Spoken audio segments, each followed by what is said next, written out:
Bismillahirrahmanirrahim. Alhamdulillahi Rabbil Alamin. Wassalatu wassalam ala Rasulil Karim wa ala alihi wa sahbihi ajma'in. Rabbi syrah li sadri wa yassir li amri wahlul 'uqdatam min lisani yafqahu qawli, amma ba'du. Assalamualaikum warahmatullahi wabarakatuh.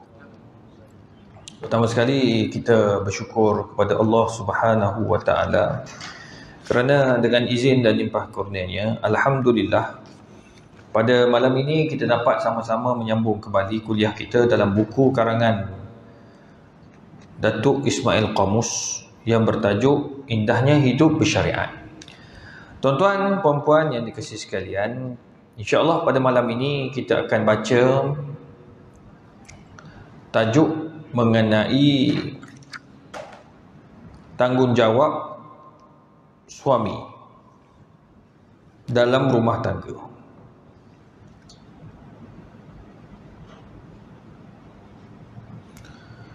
Sebelum kita bincang perkara ini, tuan-tuan, macam biasa, saya akan baca lebih kurang 20 minit.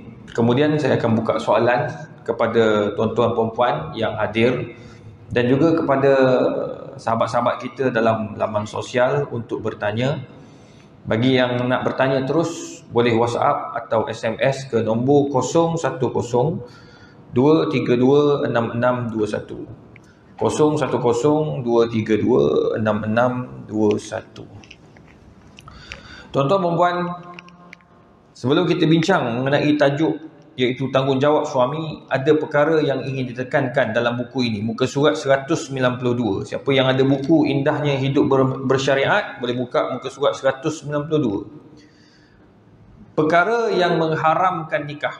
Pertama, haram nikah dengan sebab keturunan, seperti lelaki dengan ibunya atau anak saudara atau perempuan dengan bapanya. Ini memang sampai bila-bila pun tak boleh.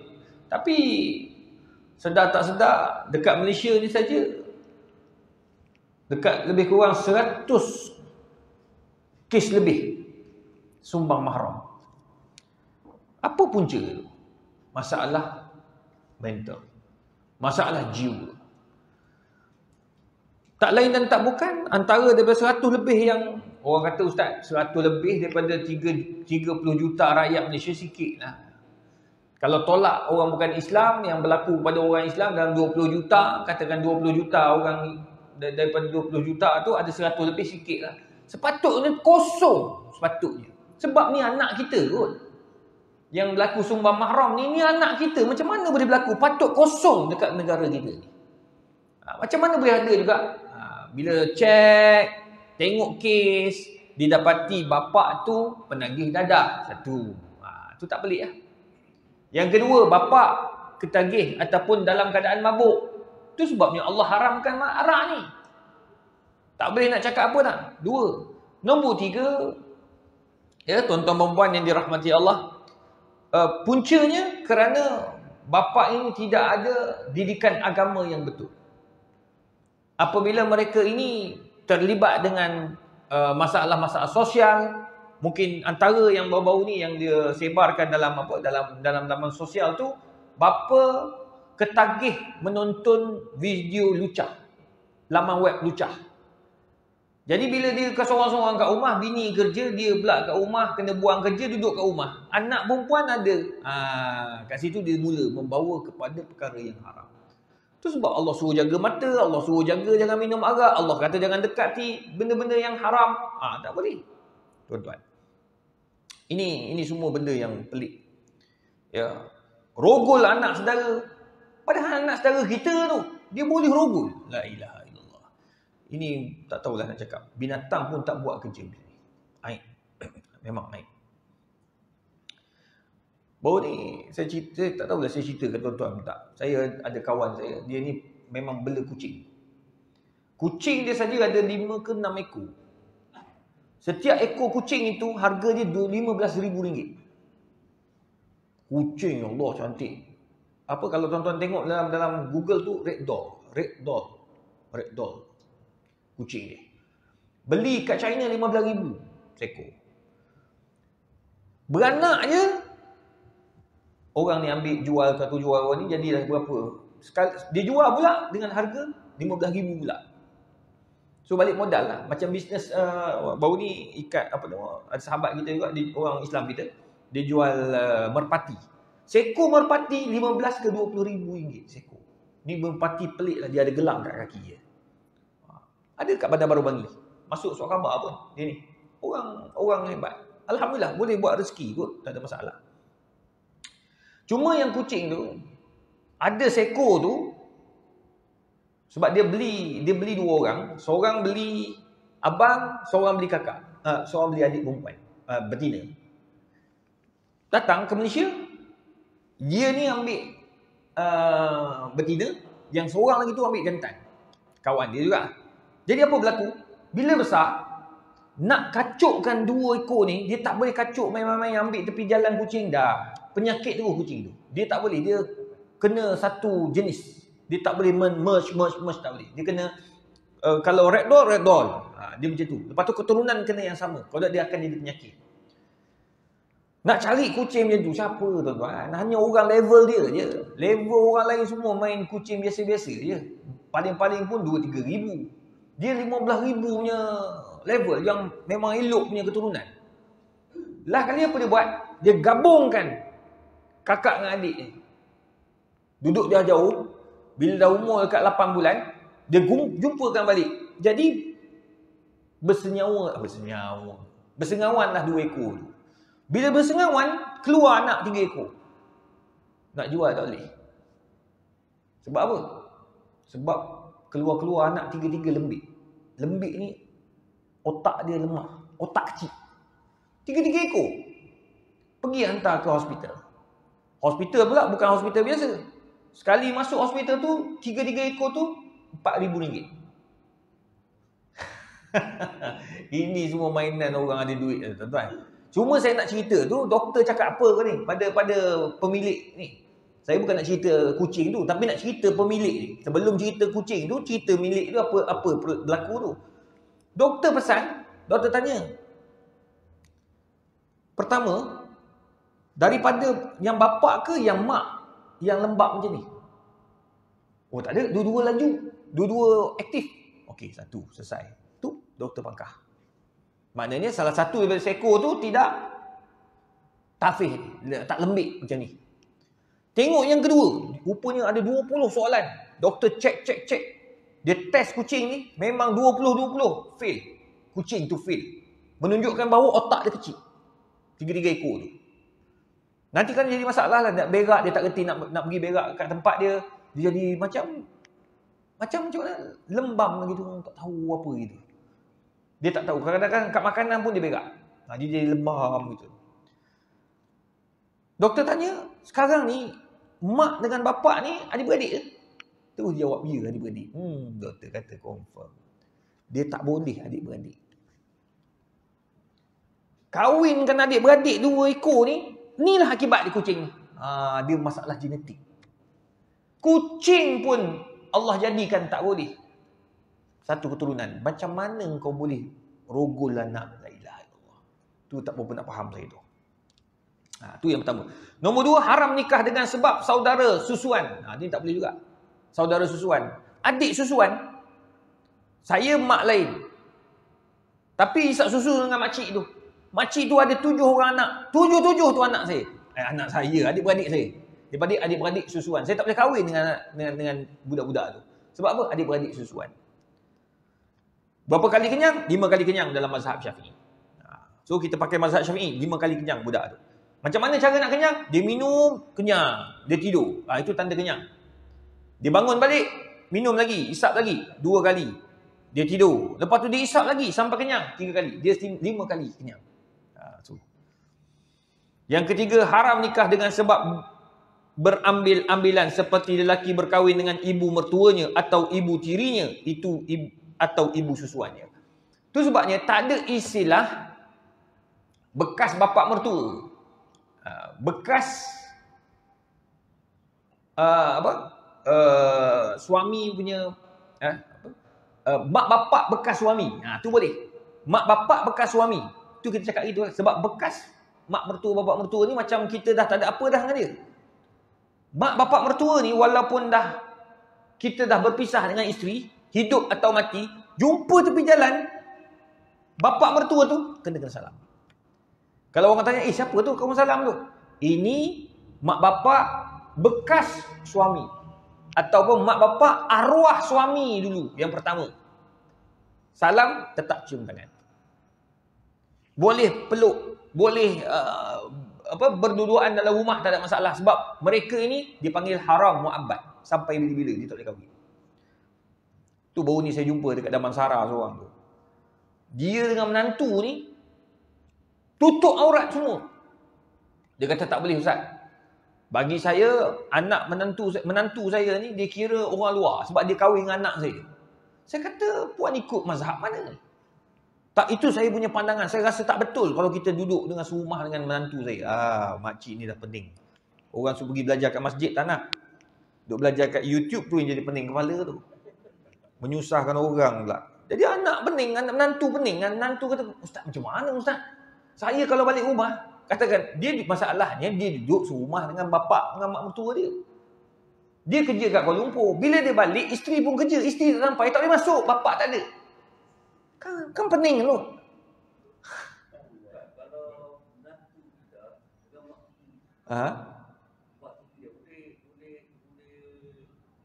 Mak tiri. Maknanya dia menantu kita. Oh, maknanya Haji kahwin seorang lagi. Anak Haji punya suami. Dengan mak.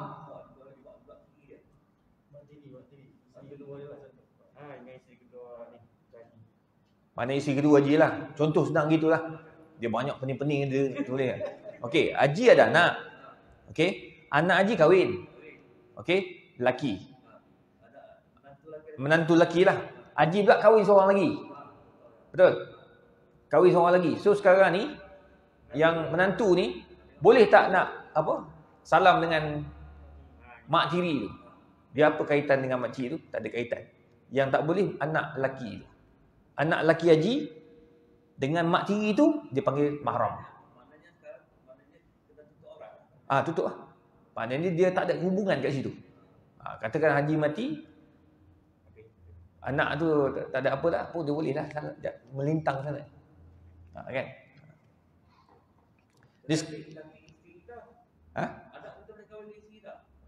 Anak tak boleh. Menantu tak ada kaitan. Dia tak ada kaitan dengan kita. Ni orang luar dah dia tu. Tambah pula dia yang tak boleh ni menantu tu dengan isteri betul tu, yang mak betul kepada isteri tu. Dia jalur dia tu. Yang luar tu datang kemudian. Nampak? Macam saya bapa mertua saya, dia kahwin dua. Isteri pertama, mak isteri saya, tu memang aurat. Saya tak ada masalah, mahram saya dengan dia. Tapi dengan isteri kedua tu bukan. Saya tak boleh salam dengan dia, tak boleh berdua-duaan dengan dia. Sebab saya tak ada kaitan dengan dia. Tak. Gitu. Tapi sekarang ni isu dia mak mertua kita.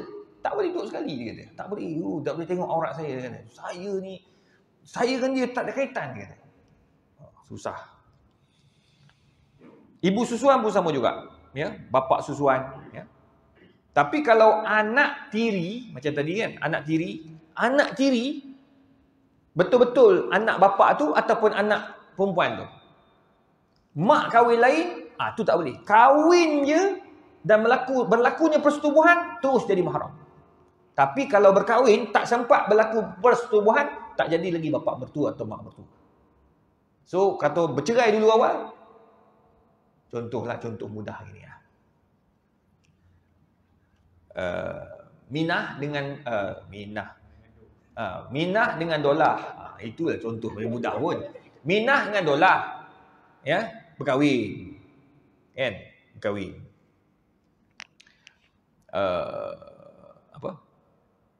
Contoh Minah dengan dolar. Minah dengan dolar ni kahwin. Dolar ni ada anak. Ya, ada anak. Anak ni nama Zamro. Zamro ni dengan Minah rupanya ada cinta. Cinta apa tak tahu ni, cinta makcik. Dia minat pada Minah ni. Minah ni dapat tahu juga yang dia ni minat kepada Zamrud. Lepas tu Dolah ni tadi kahwin. Kahwin akad nikah ni pagi. Tengok-tengok dalam WhatsApp. Loh, rupanya Zamrud duk ucap love. Lepas tu nangis gitu. Kau apa kaitan dengan si Zamrud? Kami bercinta sebenarnya. Dolah ni tadi bawa akad nikah. Tak sempat berlaku persetubuhan. Bercerai. Bila bercerai, maka boleh tak si Dolah ni si Zamrud ni nak kahwin dengan Minah?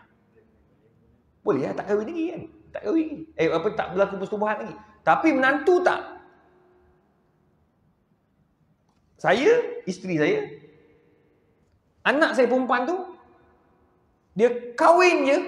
Jadi isteri saya dengan menantu yang lelaki tu dah kira tak batal wuduk lah. Faham tak? Itu sebabnya habis dia mandi akad nikah dia terus lelaki pergi salam dengan lelaki, dengan bapa orang tua, dengan mak mertua. Betul tak? Sebab apa? Sebab belum sudah jadi mahram. Tapi jarang orang lelaki yang tua ni berkahwin, habis kahwin akad nikah dia terus salam dengan anak-anak. Orang Melayu kalau buat macam tu tak betul. Sebab dia bukan mahram lagi. Esok orang tengok salam tu, tahulah malam tadi dia jalan lah. Anak pun boleh tahu lah. Baik. Apa tanggungjawab suami? Untuk menjamin keharmonian rumah tangga, Islam telah menetapkan tugas dan tanggungjawab suami isteri. Suami sebagai ketua keluarga khususnya bertanggungjawab terhadap kesejahteraan isteri dan anak-anaknya. Antara tanggungjawab suami ialah memberi sara hidup kepada isteri seperti pemberian makanan dan tempat tinggal. Ini tanggungjawab. Sama ada sewa ataupun tidak. Yang penting dia tanggungjawab. Kalau dia nak kahwin tapi dia tak mampu nak sewa rumah, tak boleh lah. Nak bagi makan tak mampu, itu dia tak mampu. Tak boleh kahwin lagi lah. Sebab awak tak mampu untuk menanggung. Sekarang ni ramai orang anak-anak nak kahwin, kita tengok dia orang ni tak ada kerja. Kita boleh halang dia untuk berkahwin lagi. Suruh dia cari kerja dulu. Dia ada responsibility. Tapi kalau bapak tu kaya, dia boleh tanggung, on je lah. On je lah. Kalau bapak tu kaya, kalau mak tu kaya, jalankan. Yang penting boleh tanggung makan dan minum. Dan juga tempat tinggal. Yang kedua, memberi nafkah batin. Termasuk menggauli isteri dengan baik. Nafkah batin pun penting. Kalau mati pucuk, tak boleh cari. Mati pucuk, dah lama mati. Memang nak kahwin lagi. Tak boleh. Kena pergi berubat dulu. Kesian dekat pasangan. Dia kalau orang perempuan, dia kahwin, dia dapat tahu suami dia macam tu, maka dia boleh minta cerai. Kecuali memang ada perjanjian antara mereka. Tak kisah, mati pucuk pun tak apa. Yang penting, awak adalah suami saya. Ada perjanjian. So, tanazalat an haqqiha. Dia terima pun lelaki tu dengan keadaan lelaki tu ada masalah. Tak apalah. Jadi, dia tak boleh bising-bising. Dia tak boleh bising-bising. Sebab dia dah tahu benda tu suami tak mampu. Jadi, suami kena berubat tu. Anak tu kena berubat. Ada baru ni. Parah lagi. Mak bapak dia datang jumpa saya dekat UKM. Anak dia ni, anak lelaki. Mak bapak ni risaulah sebab muka dah tua dah, umur 30 lebih, tak kahwin-kahwin lagi. Jadi apa dia buat?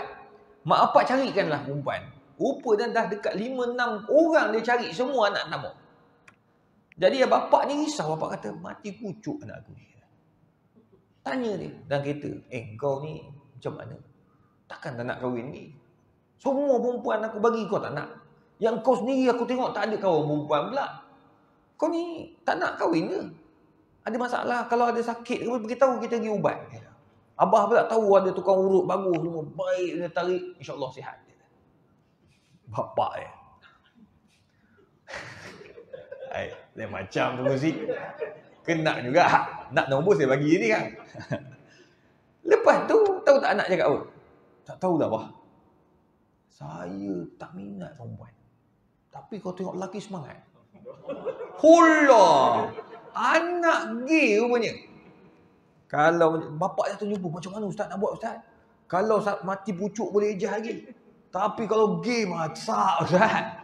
Bapak dia terkejut lah. Mujur tak kena heart attack. Tapi saya kata boleh lah. Walaupun dia kata dia minatkan lelaki, tak boleh. Ni anak sanggup mengaku pada ayah. Tapi bapak tak ada nak tampar pukul-pukul. Sebab bapak sporting gila tu tuan. Sporting, saya tengok dia pun sporting. Tapi kata tak boleh. Haji kena tegas dengan anak. Tegur dia. Kalau tak, Haji tanggungjawab. Macam mana dia boleh jadi gay tu? Itulah saya tak tahu. Saya tak pernah ada perasaan macam tu Ustaz. Tak tahu dia ikut keturunan mana dia kata. Saya tak tahu lah kata. Kadang-kadang sebab didikan. Kadang-kadang sebab pergaulan. Rupanya dia ni memang lembut. Lembut. Dia lembut. Kemudian memang dia diajar dengan lembut. Anak seorang. Anak seorang. Tunggal. Apa nak dapat? Lepas tu dia rapat dengan mak pula. Baju semua warna pink. Selamat. Memang mak dia yang beli tu semua. Tak boleh lah. Cuba Imam Syafi'i kata, nak elak anak daripada macam tu, ajar dia dengan keras. Keras tu maksudnya, ajar memanah, ajar main kuda, ajar taekwondo, belajar silat. Tu bagus tu orang lelaki kan. Kalau orang lembik-lembik, tak boleh gitu dah. Dia mesti gitu kan. Baru betul. Imam Syafi'i kata kalau kita ajar dia dengan hadiah-hadiah wanita, habis lah. Jadi budak tu dia akan jadi perempuan. Tu masalah lain Tu pun dia kira masalah nafkah batin juga. Dia tengok perempuan, dia tak ada nafsu. Dan kawan-kawan saya hakim kita ada kes macam tu. Memang isteri minta fasah di mahkamah, dia bagi tahu lah. Ada yang minta fasah, dia tak mau bercerai. Dia tak mau ceraikan, tapi dia nak biar nampak ada isteri. Tapi dia memang tak sentuh perempuan tu. Ada yang minta fasah. Ada yang cerai dengan baik. Bila tanya, memang itulah antara benda yang dimaklumkan. Suami tak pernah menyentuh dia. Sentuh tak ada nafsu. Tapi dia sangat suka kepada orang lelaki. Allah. Sekarang zaman tuan-tuan, zaman akhir zaman. Saya pun tak tahu. Macam mana? Ada minat pada lelaki. Tuan tengok imam. Ada semangat imam. Tengok. Hilang mood nak makan terus. Yang ketiga, menyara anak-anak. Wajib menyara anak. Tak faham. Bila bercerai, dia tak mau jaga anak. Tak faham. Baru ni saya jumpa ada makhluk. Dia macam mana tu tuan-tuan? Dia anak ramai. Dia kahwin cerai. Anak-anak dia tak bagi nafkah. Kau jawab depan Allah Ta'ala. Bahkan anak ni kalau besar, dia boleh minta hak dia. Tu yang ada kes bapak dia kena bayar 1 juta kepada mak dia tu. Anak dia tak diberi nafkah langsung masa dia diceraikan. Masa dicerai, anak tak diberi nafkah. Anak-anak membesar, mak yang tanggung, tak bagi nafkah apa-apa. Bila anak besar, belajar ke UAE, ambil peguam, lepas saman bapak dia. Menang anak-anak menang. Bayar saman. Bayar saman, dia kena ganti. Bayarlah dia punya nafkah sebab 1 juta lebih kurang. Tu kalau anak-anak nak buat lah. Orang kata, boleh ke anak buat macam tu? Boleh, itu hak anak. I'ti kulladhi haqqin haqqah.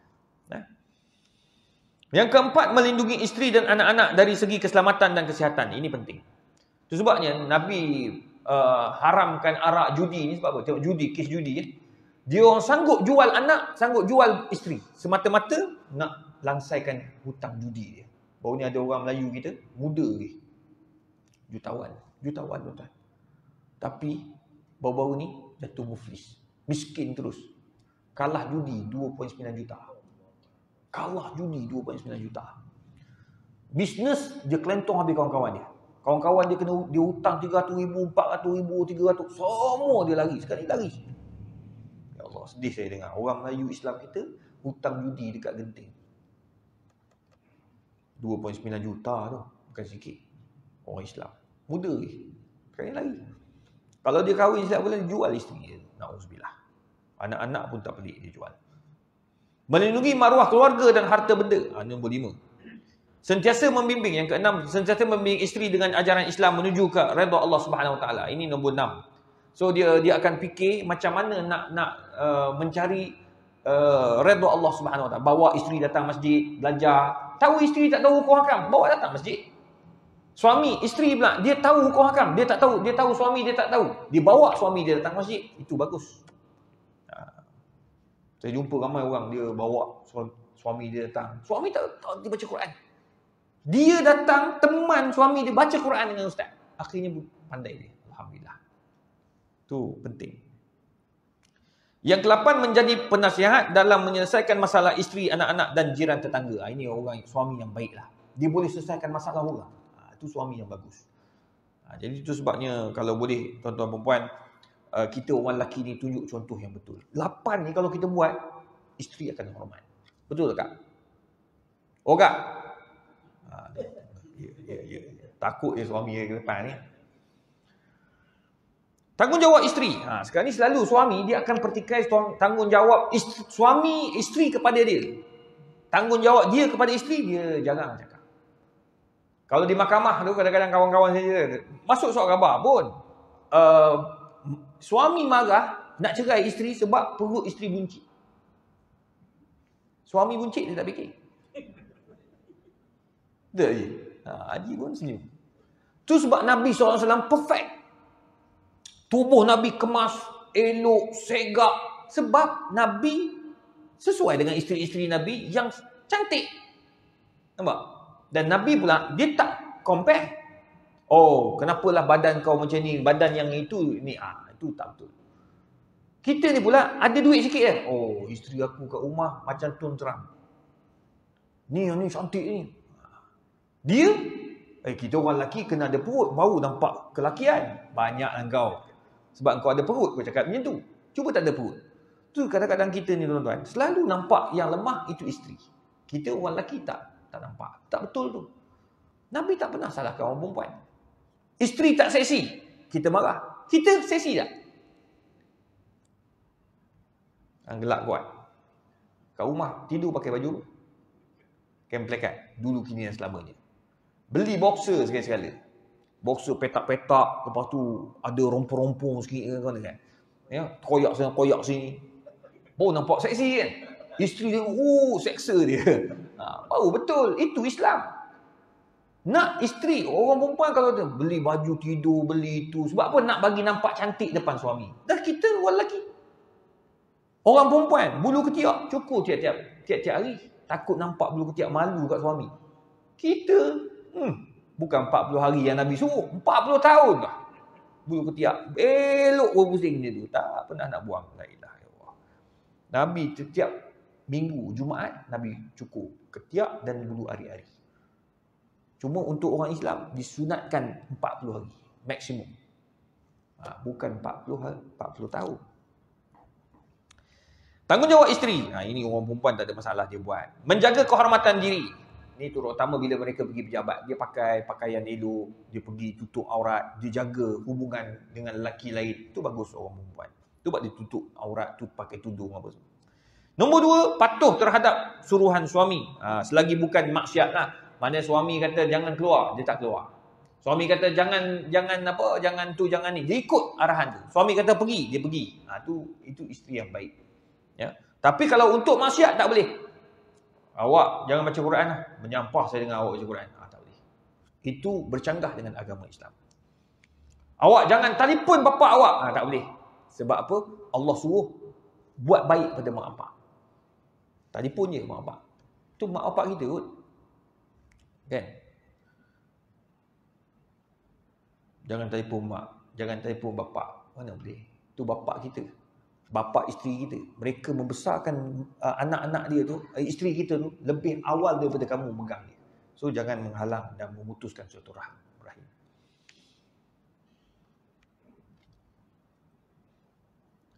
Menumpukan sepenuh kasih sayang kepada suami dan anak-anak. Ini pun penting. Orang perempuan jangan pula kalau dah bisnes ni kan. Ni selalu saya duk perhatilah. Orang perempuan bila dia sampai satu level, bercerai. Tapi masa nak naik sama-sama dengan suami. Dia adalah sebab-sebab dia. Kadang-kadang suami tu dia lupa asal usul dia. Ada pula isteri pula yang lupa asal usul dia. Bila dah sibuk, dah duit banyak ni, dia kata saya yang cari duit. Tu tak boleh. Makan minum semua dia sub pada orang lain. Tu tak boleh. Dia kena tumpukan pada suami. Dia bukan penting. Suami, isteri pangkat besar, gaji besar tak ada masalah. Kawan-kawan saya, profesor, suami cikgu ya. Suami grade 48 je. Isteri jusai. Tak ada masalah. Okey. Balik rumah. Masak. Ni telefon, buat apa ni bro? Tengah masak ni, suami nak makan mi goreng pula. Tengok. Jusai. Jusabi. Ada turus 3 pun ada. Maknanya, diorang bila balik rumah, suami adalah ketua. Walaupun grade rendah. Ada yang grade 41 pun ada. Ada. Tapi bawah tu saya jangan lupa lah. Selalu 41 yang saya jumpa. So tak ada masalah. Baguslah isteri macam tu kan. Ada sekali tu ada seorang profesor. Dia kena pergi ke... Sekali dengan saya masa tu nak pergi conference dekat Yogyakarta. Dia ni masa ni dia jusabi. Dia patut pergi tau. Tapi tak pergi sebab suami dia tak izinkan dia pergi. Suami dia tak berapa sedap hati nak pergi. Dia tak bagi pergi. So dia tak pergi. Dia wakilkan orang lain untuk pergi. Tengok. Bila dia taat pada Allah, taat pada suami. Tak apalah. Lagipun benda tu tak ada apa pun. Nak pergi tak mau pergi. Dia bukan wajib. Lain dia kata, awak kerja kerajaan, jusabi pun, awak jangan pergi pejabat. Duduk rumah. Kata mana boleh. Kalau macam tu, berhenti kerja je lah. Awak tanggung saya semua lah. Kan? Menjaga kebersihan rumah tangga dan kesihatan diri dan anak-anak. Ini orang perempuan pun kena tahulah. Jaga rumah, bilik. Paling penting bilik tidur. Bilik tidur jaga. Ni bilik tidur dengan rumah kucing tak ada beza. Busuk, berterabur, tak boleh. Tempat tidur jaga. Nabi sangat jaga ketertiban dan juga kebersihan. Rumah, tolonglah. Buat sekadar yang kita mampu kalau kita dua-dua kerja. So, kalau dua-dua kerja, kena pandai-pandai lah. Atau kita basuh rumah, kita sapu rumah, yang tu mop, yang tu sidai baju. Tak salah. Kan? Yang kelima, menjaga amanah dan harta suami. Dia tak boleh bagi barang-barang suami ikut dan gitu. Suami beli kereta dua. Satu suami pakai. Esok, bila petang suami balik, tengok kereta tak ada. Mana pergi kereta tu? Ada, saya bagi jiran pakai. Tak boleh. Dia kena minta izin suami dulu. Sentiasa menyimpan rahsia pergaulan suami isteri. Jangan bercerita. Sekarang ni semua dalam Facebook ni cerita. Suami aku semalam, dahsyat. Dia gigit tekuk aku. Cerita gigit tengkuk. Kawan mu tanya, sakit tak? Sikit je. Apa cerita benda gitu? Yang suami pula cerita. Semalam hebat kata. Tidur bawah katil. Macam mana? Wallahualam. Dia buat cerita macam tu. Orang pun tanya, dia pun cerita jawab. Tak ada kerja semua. Gaduh suami isteri pun cerita dalam Facebook. Itu pun tak betul. Yang ketujuh, tidak meninggalkan rumah tanpa izin suami. Kecuali darurat. Kecuali darurat. Darurat ni maksudnya rumah terbakar. Keluar kak. Bobo panggil. Keluar kak. Tak mau, suami tak izinkan. Tak boleh. Itu darurat. Baru tu keluar. Suami pukul. Ni bab suami pukul. Suami pukul kat bawah ni kan ada yang koma kan. Aduh, saya tak boleh terima tu. Macam mana dia pukul sampai koma. Dia pukul budak tu koma.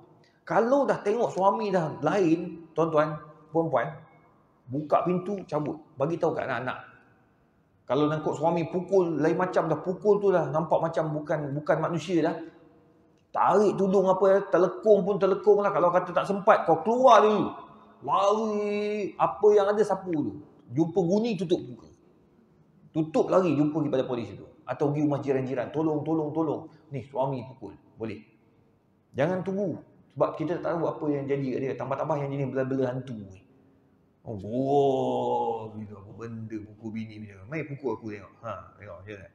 Kau gegar, memang kau menjerit Pelik-pelik. Dia pukul isteri, pukul anak perempuan, pukul anak-anak. Macam dia tu tak ada kasih sayang. Tak boleh. Tak boleh tuan-tuan. Tengok pukul anak. Yang baru ni saya tak boleh terima lah. Dia pukul sampai koma budak tu.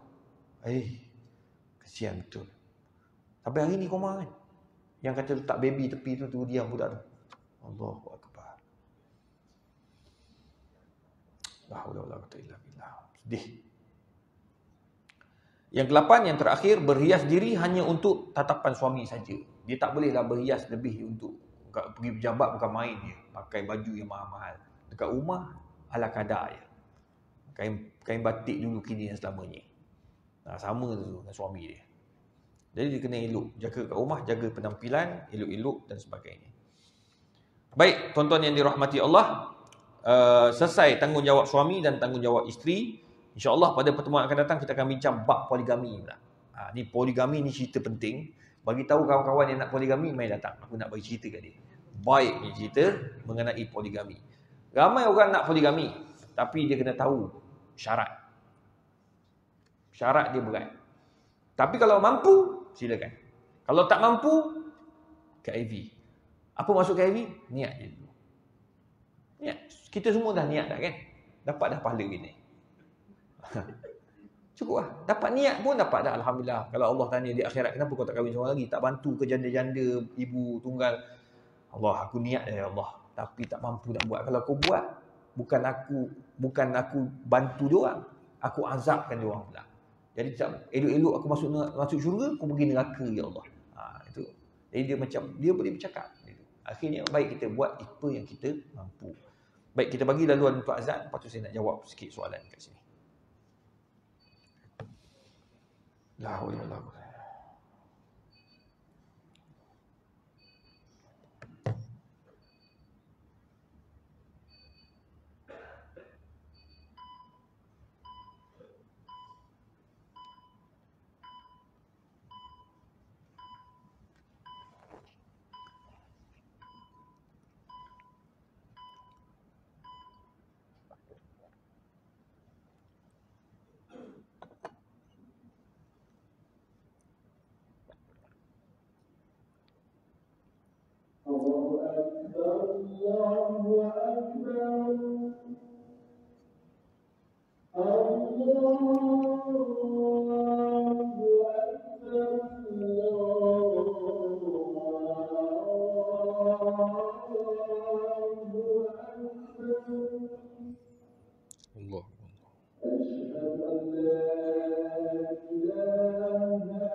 Assalamualaikum Ustaz. Saya membeli kasut, tapi setelah beli baru tahu material kulit dari kulit babi. Sedangkan seller pun tak ada inform tu kulit babi. Bolehkah saya jual balik ke non-Muslim kasut tu tanpa ambil apa-apa untung? Setakat ambil modal saya sahaja. Terima kasih. Pertama, sebelum kita jual, kita kena confirmkan dulu. Adakah kulit itu betul-betul kulit babi? Kalau confirm itu adalah kulit babi, maka tak salah kita ambil balik duit kita dengan menolaknya kepada orang yang bukan Islam. Sebab orang bukan Islam, mereka tidak, orang kata apa, tidak terikat dengan hukum hakam. Kecuali benda tu mendatangkan mudarat. Sebagai contoh, arak. Arak mendatangkan mudarat. Sebab orang bukan Islam ke, orang Islam ke, kalau dia minum arak, dia akan memudaratkan orang. Mabuk, langgar orang, mati orang, cedera orang. Itu tak boleh. Maka Nabi SAW suruh, arak kalau ada orang hadiah kat kita, maka kita kena tuang subhu alal batha. Lemparkan arak itu ke atas tanah. Jangan dijual. Sebab apa? Mendatangkan mudarat. Berbeza dengan kulit babi yang kita pakai tadi. Dia tak mendatangkan mudarat. Cuma kita orang Islam tak boleh pakai. Sebab apa? Ta'abudian. Sebab itu arahan Allah dan Rasul. Maka kita tolak kepada orang bukan Islam. Tanpa mengambil apa-apa untung. Nak duit kita balik je. Boleh. Ya. Assalamualaikum Ustaz. Saya dapat bantuan barang dapur terlalu banyak ketika musim banjir. Adakah boleh saya jual barang yang dapat itu? Terima kasih Ustaz. Orang yang ditimpa musibah, dia bukan saja nak barang. Barang tu sebahagian. Dia nak duit juga untuk keperluan-keperluan yang dia perlu, nak baiki tu, nak baiki ni. Jadi beras dah sampai satu bilik penuh. Contoh. Ini bila pemberian tidak standard. Dia tak kawal. Itu masalah juga. Jadi macam mana nak buat? Dia jual sebahagian. Sebab kalau duduk di situ aku rosak. Maka dia pun jual untuk dapatkan kos. Dapat duit tu, dia kenalah guna untuk rumah dia. Baiki rumah ke, beli peralatan lain, tak salah. Dia jual beras, sebab apa? Sebab dia nak beli minyak. Minyak tak ada, orang bagi beras semua. Nah, minyak tak ada, lauk tak ada, nak makan apa? Dia boleh jual benda tu, tak salah. Tapi, bukannya dia buka kedai terus. Barang tu buka kedai. Itu tak boleh. Dia jual tu untuk kegunaan dia. Dan melengkapkan keperluan dia dalam rumah ketika susah. Assalamualaikum Ustaz, saya ada beli face wash dari Korea dan baru sedar yang dalam ingredient list dia ada letak rice wine. Terus stop guna sebab tahu itu arak. Penggunaan alkohol berbeza dengan guna arak. Guna arak najis. Tak boleh. Walaupun letak kat muka. Macam kita ambil air kencing, tak kat muka lah. Sama sifat dia. Tapi kalau guna alkohol, tak ada masalah. Alkohol bukannya arak. Tapi dalam arak ada alkohol. Kena faham kat situ. Jadi, nak tentukan hukum dia, tengok keadaan. Sekarang ni, pembasuh muka itu daripada wine. Tak boleh. Tak boleh ambil. Sebab Allah dah bagi tahu, فَإِنَّهُ رِجْسٌ مِنْ عَمَلِ الشَّيْطَانِ. Ia najis. Maka jangan diambil. Selamat. Lebih selamat kita jangan mengambilnya. Ambil yang guna alkohol, tak apa. Alkohol dibenarkan. Alkohol tu daripada bahan kimia, bukan daripada arak. Assalamualaikum Ustaz, apa hukum sulam bedak wajah bagi wanita? Elakkan buat masa ini. Kerana masih dalam kajian mengenai sulam bedak ni. Sulam bedak ni dia tanam bedak dalam muka. Jadi muka tu akan nampak berkilat selama 6 bulan. Lepas tu buat lagi. So benda ni kena hold dulu sampai ada fatwa kata harus. Buat masa ni belum ada lagi fatwa kata haram dan belum lagi ada fatwa kata harus. Cuma elakkan lebih baik sebab takut nanti benda tu tidak patuh syariah. Pakai bedak biasa je lah, tak payah tanam dalam muka lah. Yang pakai bedak biasa, beli bedak letak situ. Dah selesai. Assalamualaikum Ustaz, nak tanya Ustaz, bolehkah kita pakai inai yang celup tu? Kan macam-macam sekarang. Sebab bila terkena air, dia jadi pudar. Maknanya macam kita pakai pewarna. Sah ke wuduk kita Ustaz? Atau sebaiknya pakai inai daun saja? Dia macam ni. Inai celup ke, inai tak celup ke sama je. Bila kita guna inai dan ia daripada sumbernya inai, maka tak ada masalah, dia akan jadi merah. Kemudian cuma yang celup tu dia lain sikit, dia sekejap dia tahan je, lepas tu dia cabut. Yang tak boleh, yang tak boleh adalah ni, cat. Dia menyaluti. Kita pun rasa benda tu salut.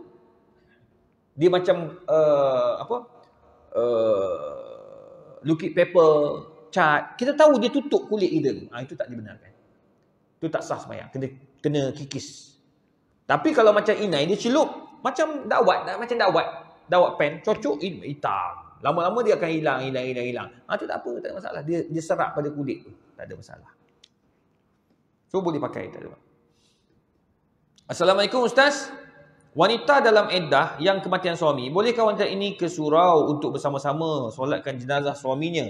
Kerana jenazah dibawa surau untuk dimandikan dan disolatkan, atau hanya perlu duduk di rumah kerana Allah Subhanahu Wa Taala? Saya berpandangan iddah itu bermula selepas urusan-urusan ini selesai. Ya, maksudnya selesai mengkebumikan suami. Walaupun ada pandangan kata mati je suami, isteri kena duduk rumah terus. Memang ada pandangan tu. Tapi saya melihat bahawa ada kelonggarannya juga bagi isteri nak menyelesaikan urusan-urusan setelah kematian suami. Bukan senang perempuan bila mati suami banyak benda dia nak kena buat. Dia nak kena fikir. Jadi sekarang ni dia nak, sementara dia nak uruskan ni dia nak pergi ke masjid. Teman nak menghantar suami dia untuk kali terakhir. Kemudian ke kubur. Lepas tu cuma di kubur tu dia tidak boleh menjerit-jerit, itu saja. Tak boleh melalak-lalak. Ke bumi suami dia, habis dia balik. Dan masa tu ketika itu dia dah mula tidak berhias dan sebagainya. Balik ke rumah, maka bermulalah iddahnya selama 4 bulan 10 hari. Dalam tempoh 4 bulan 10 hari itu, untuk ke surau, solat jemaah, solat hari raya ke apa, semua tak dibenarkan. Dia hanya boleh keluar untuk urusan-urusan keperluan hidup dia saja. Sebagai contoh, bekerja, nak tampung keluarga, boleh. Keluar pergi klinik, boleh. Keluar pergi ke tempat-tempat yang membeli barang-barang keperluan rumah, itu dibenarkan. Kalau dia terlalu stres duduk kat rumah, dia teringat, dia boleh pergi ke rumah yang menghilangkan dia punya stres. Sebab Islam tidak mahu mendatangkan mudarat kepada perempuan yang stres. Tu jangan kita ingat orang perempuan ni dia semua orang sama, tak. Orang perempuan ada di rumah tu dia macam boleh gila sebab suami dia sakit, meninggal dunia. Jadi sebab itu kita kena tenangkan orang yang ditimpa musibah ini. Sebab sekarang ni alhamdulillah surau mainkan peranan, masjid mainkan peranan. Bila mati suami, bila mati isteri, surau akan uruskan. Banyak surau urus tu sebab kena baikkan sugihan surau. Ni surau tak pernah datang. Tak. Aksiden pun AJK pergi tengok. Awak ni duduk mana? Ada atas surau Putra Al-Amin. Iya ke? Bila kau pindah? Dah lama dah, 20 tahun. Dan tak pernah jumpa pun kata. Patut kenal tak? Ni tak kenal langsung tu sebab kena baik dengan orang surau. Jadi orang surau uruskan banyak benda. Jadi tak ada lah orang pergi tanya tuan rumah, "Kak, sabar kak ya. Arwah baik orang ni. Malam ni apa menu kita?" Dia tanya isteri arwah, "Apa menu malam ni, tahlil malam ni?" Tak boleh lah. AJK masjid yang buat. AJK masjid pandai-pandai dia ada duit yang kutipan-kutipan kan. Duit derma orang tu buat makan situ. Tu ada apa benda? Ada pulut ke apa? Ada orang derma? Alhamdulillah. Murah rezeki orang yang derma tu. Pulut. Tengok. Ni pulut orang derma. Kalau ada orang meninggal, masjid pula bawa keluar kan. Kadang-kadang ada jemaah jiran-jiran, tolong ni ambil ni RM100, tolong belikan makanan untuk arwah, keluarga arwah buat tahlil, kita makan sikit. Kita pun tengok Allah. Mi goreng slow sikit. Tengok ayam goreng. Allah. Jerit buat. Jangan gitu. Kita ni buat kerana Allah Subhanahu Wa Taala. Saya tuan-tuan sebenarnya sedih sikit hari ni. Tadi lambat sikit pun habis mesyuarat by phone. Kan kelisa saya tu kan. Kelisa saya tu dah daripada 2005. Berapa lama dah? Ni dah masuk 18 tahun dah tak? 18 tahun dah. 18 tahun kereta tu dijaga oleh UDA. Pomen ni namanya UDA. UDA dekat Bangi, Bandar Baru Bangi. Semua orang kenal kat situ. Dia ada 2 orang je. Pomen yang lama. Pertama Alung, abang dia. Yang kedua Uda. Last saya servis kereta ni minggu lepas. Dia ambil kereta dekat UKM, dia bawa ke workshop dia baiki balik. Masa dia datang ambil saya tu, bayangkan dah 18 tahun kenal dia. Saya nak bayar, tak nak. Kata Ustaz, saya tak mau ambil duit. Kali ni saya tak mau ambil duit. Saya kata jangan macam tu. Bayar ni, bayar. Saya nak bayar sebab servis kot. Dah tukar minyak, tukar apa, tukar. Tak usah. Tolong doakan saya, dia memudahkan segala urusan. Tu je ayat dia. Tuan-tuan, semalam dekat hospital, dia masuk hospital. Balik banyak subuh. Bagus ni dia orang masjid. Dia tutup kedai pukul 6 sebab dia kata dia tak nak lambat pergi masjid maghrib isyak. Dia maghrib isyak punya kat masjid. Dia tak buka sampai malam. Jumaat tutup sebab nak pergi sembahyang Jumaat. Dia nak suruh semua staf dia pergi sembahyang Jumaat. Tamu ada minyak-minyak dan tamu. Hari Sabtu Ahad kerja. Jadi dia balik sembahyang subuh, dia sakit kepala. Cakap pada isteri dia, urut sikit. Isteri kata pergi mandi lah. Dia pun pergi mandi. Masuk bilik air, dia duduk kat atas tandas tu, duduk, gebah dalam tandas. Isteri mandikan dia, siapkan mandi dia, keluar kan, panggil ambulans datang, bawa pergi hospital sedang. Terus tak sedar, koma. Tadi pukul 4 petang tadi, disahkan meninggal dunia. Dia punya kepala dia pecah. Dekat apa, dia punya urat dalam kepala pecah. Sebab darah tinggi dia lebih daripada 200. Tuan-tuan, mati tu tak tahu tuan-tuan. Saya jumpa dia sihat, nampak. Rupanya 24 tahun, dia tak pernah pergi hospital dan klinik. Dia sakit makan Panadol. Dia tak pernah cek sebab apa kepala dia sakit. Itu sebab macam kita tuan-tuan, bila sakit, pergilah klinik. Sakit kepala lain macam, pergi klinik, cek. Tak apa, doktor akan cek darah tinggi apa semua. Isteri jangan suruh dia duduk makan Panadol je. Bahkan dekat rumah tu macam Panadol punya kilang pula.